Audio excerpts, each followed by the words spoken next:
بسم اللہ الرحمن الرحیم۔ السلام علیکم۔ حضرت ثابت بنانی فرماتے ہیں کہ ایک دن میں حضرت انس بن مالک رضی اللہ تعالی عنہ کی بارگاہ میں حاضر تھا۔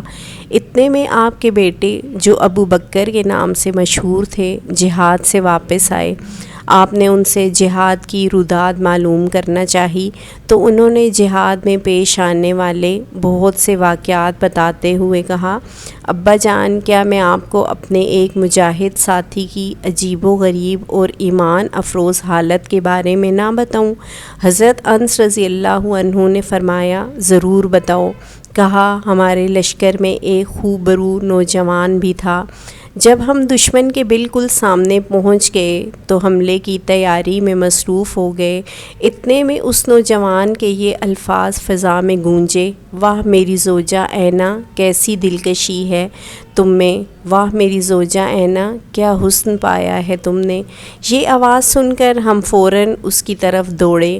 ہم سمجھے کہ شاید اسے کوئی عارضہ لاحق ہو گیا ہے۔ ہم نے پوچھا، اے نوجوان کیا ہوا؟ کہا، اے مجاہدو سنو، میں ہمیشہ اپنے آپ سے یہ کہتا تھا کہ میں ہرگز شادی نہ کروں گا یہاں تک کہ میں کسی غزوہ میں شہید ہو جاؤں اور اللہ تعالیٰ جنت کی سب سے خوبصورت حور سے میری شادی کر دے گا۔ میں ہر مرتبہ شہادت کی آرزو لیے جہاد میں شریک ہوتا۔ کئی جہادوں میں شرکت کے باوجود مجھے شہادت کی دولت نہ مل سکی۔ اب اس کے لشکر کے ساتھ جہاد میں آ گیا۔ راستے میں میرے نفس نے مجھے اس ارادے پر ابھارا کہ اگر اس مرتبہ بھی شہادت نہ ملی تو واپسی پر میں شادی کر لوں گا۔ ابھی کچھ دیر قبل مجھے اونگ آئی۔ میرے خواب میں کوئی آنے والا آیا اور کہنے لگا، تم ہی ہو جو یہ کہہ رہے ہو کہ اگر اس مرتبہ میں شہید نہ ہوا تو واپسی پر شادی کر لوں گا۔ سنو، اللہ تعالیٰ نے حور اینا کے ساتھ تمہاری شادی کر دی ہے، اٹھو میرے ساتھ چلو۔ چنانچہ وہ مجھے لے کر ایک انتہائی سرسبز و شاداب وسیع باغ میں پہنچا۔ وہاں کا منظر بڑا ہی دل ربا تھا۔ اس میں 10 ایسی حسین و جمیل لڑکیاں موجود تھیں کہ اس سے قبل میری آنکھوں نے ایسا حسن نہ دیکھا تھا۔ میں نے کہا، شاید ان میں سے کوئی ایک حور اینا ہوگی۔ یہ سن کر ان 2 شیزاؤں نے کہا، ہم تو اس کی کنیزیں ہیں، حور اینا تمہارے سامنے کی جانب ہے۔ میں آگے بڑھا تو ایک بہت خوبصورت اور سرسبز باغ نظر آیا۔ یہ پہلے باغ سے زیادہ حسین وسیع تھا۔ اس میں 20 حسین و جمیل 2 شیزائیں تھیں۔ ان کے حسن و جمال کے سامنے پہلی 10 لڑکیوں کا حسن بھی پھیکا پڑ گیا تھا۔ میں نے کہا، ان میں سے کوئی ایک حور اینا ہوگی۔ جواب ملا، آگے چلے جاؤ، حور اینا تمہارے سامنے ہے، ہم تو اس کی کنیزیں ہیں۔ میں آگے بڑھا تو سامنے ایک وسیع و عریض سلطنت اور خوبصورت باغ تھا جو پہلے 2 باغوں کی نسبت بہت زیادہ پربہار تھا۔ اس میں 40 ایسی خوبصورت لڑکیاں تھیں کہ ان کے سامنے پہلی 2 شیزاؤں کی خوبصورتی کچھ بھی نہ تھی۔ میں نے کہا، ان میں سے کوئی ایک ضرور حور اینا ہوگی۔ یہ سن کر انہوں نے اپنی پرترنم آواز میں کہا، ہم تو اس کی کنیزیں ہیں، حور اینا تمہارے لیے آگے ہے، آگے چلے جاؤ۔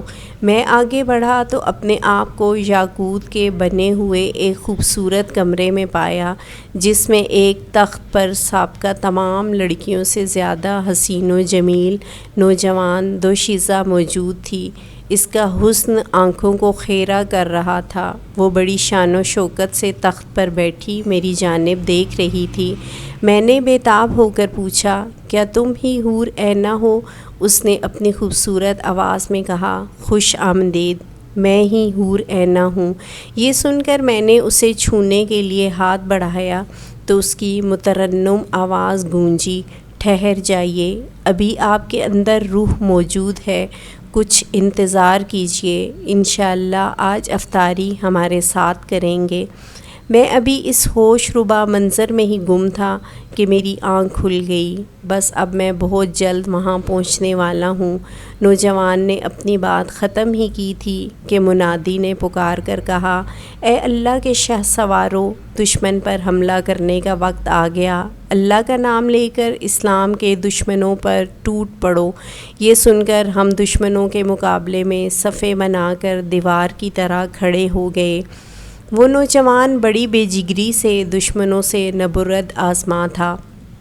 مجھے اس کی بات یاد تھی۔ میں کبھی سورج کی طرف دیکھتا، کبھی اس کی طرف۔ جیسے سورج غروب ہوا، اس کی گردن تن سے جدا کر دی گئی۔ وہ راہ خدا میں اپنا سب کچھ قربان کر چکا تھا۔